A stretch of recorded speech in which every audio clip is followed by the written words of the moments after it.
역사책만 보면 잠이 오는 당신을 위해 맛있게 즐기는 역사 한 입. 따뜻한 커피 한 잔과 함께 즐기는 짧고 맛있는 역사 이야기 두 번째 시간입니다. 지난 시간에는 시대를 뒤흔든 풍우나 나폴레옹을 만나보았죠.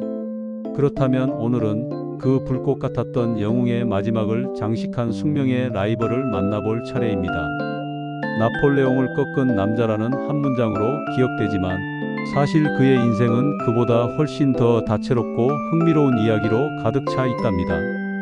오늘의 메뉴 강철의 공작, 장화시는 신사 마이너스 웰링턴 공작. 아서 웰즐리, 훗날 웰링턴 공작으로 알려진 이 남자. 아마 그의 이름을 들으면 딱딱하고 근엄한 군인의 이미지가 먼저 떠오를 겁니다. 실제로도 그는 나는 감정 따위는 없는 사람이라고 말할 정도로 냉철하고 이성적인 사람이었죠. 하지만 이 강철의 공작에게도 의외의 허당미와 츤데레 같은 매력이 숨어 있었다면 믿으시겠어요? 해시태그 1. 우리 아서는 잘 커야 총알바디지 집안의 미운 오리 새끼. 놀랍게도 훗날 대영제국 최고의 영웅으로 칭송받는 웰링턴은 어린 시절 집안의 문제아였습니다. 귀족 집안에서 태어났지만 잘생기고 사교적이던 형들과 달리 아서는 무뚝뚝하고 숫기도 없었죠.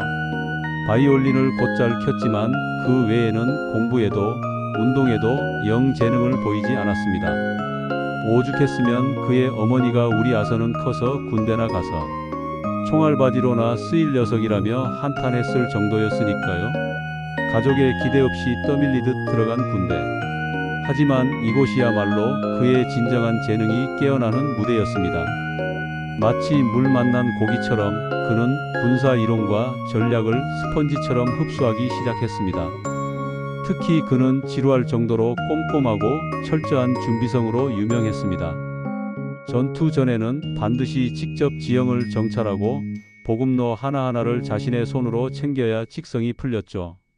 모두가 불가능하다고 여겼던 인도의 거대한 반란을 성공적으로 진압하면서 총알바지 아서는 점차 영국군 최고의 전략가로 이름을 알리기 시작합니다. 해시태그 2. 방어의 신, 나폴레옹의 창을 막아낸 방패. 만약 나폴레옹의 전술이 불처럼 몰아치는 창이었다면 웰링턴의 전술은 굳건히 버티는 방패였습니다.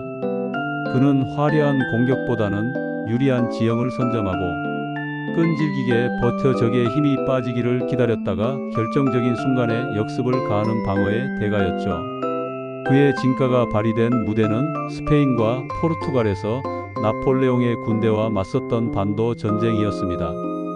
수적으로 항상 열세였지만 그는 지형을 교묘하게 이용하고 게릴라 부대와 협력하며 프랑스군을 끊임없이 괴롭혔습니다. 특히 적의 포격으로부터 아군을 보호하기 위해 능선 뒤쪽에 병력을 숨기는 역경사. 방어 전술은 그의 트레이드마크였습니다.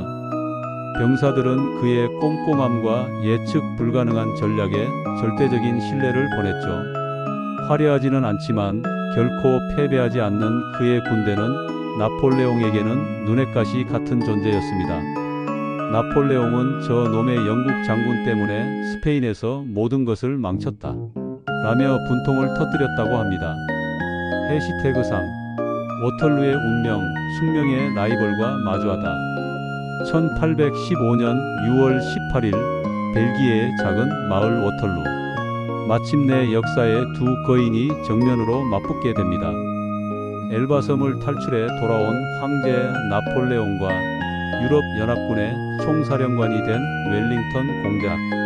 세기의 대결을 앞두고 모두가 나폴레옹의 승리를 점쳤습니다.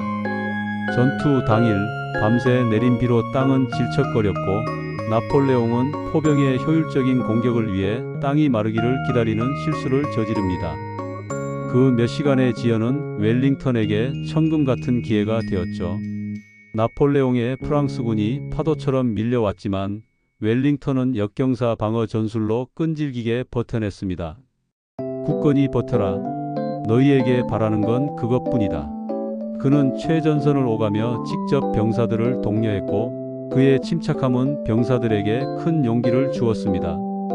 해가 저물 무렵 약속했던 프로이센 군대가 도착하며 전세는 완전히 뒤집혔습니다. 나폴레옹의 마지막 희망이었던 최정의 근위대마저 웰링턴의 방어선 앞에 무너졌고 한 시대를 풍미했던 황제의 시대는 그렇게 막을 내렸습니다.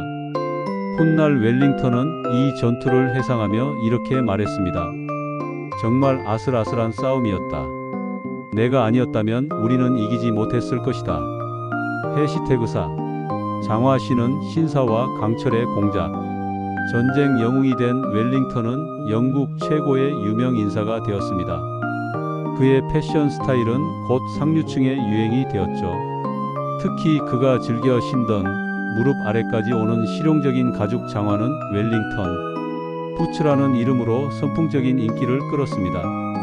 오늘날 우리가 비오는 날 신는 고무장화 레인 부츠가 바로 이 웰링턴 부츠에서 유래했다는 사실. 영웅으로 돌아온 그는 승승장구하며 총리의 자리까지 오릅니다. 하지만 정치는 그에게 군대와는 전혀 다른 시련을 안겨주었죠.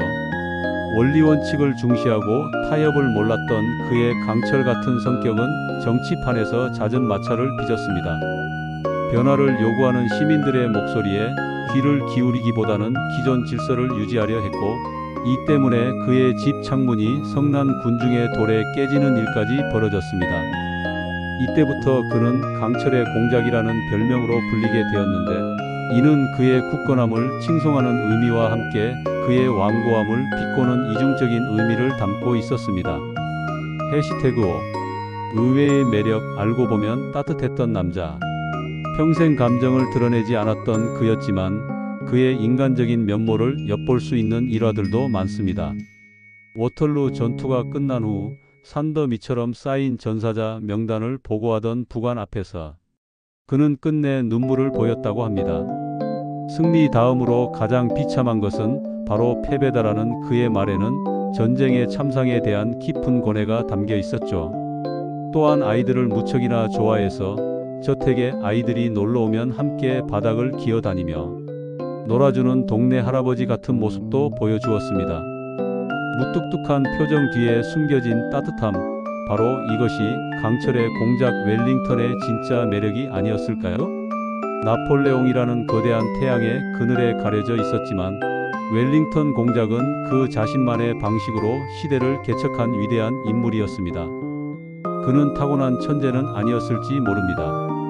하지만 철저한 준비와 끈기, 그리고 어떤 위기에도 흔들리지 않는 강철, 같은 의지로 스스로를 영웅으로 만들었습니다.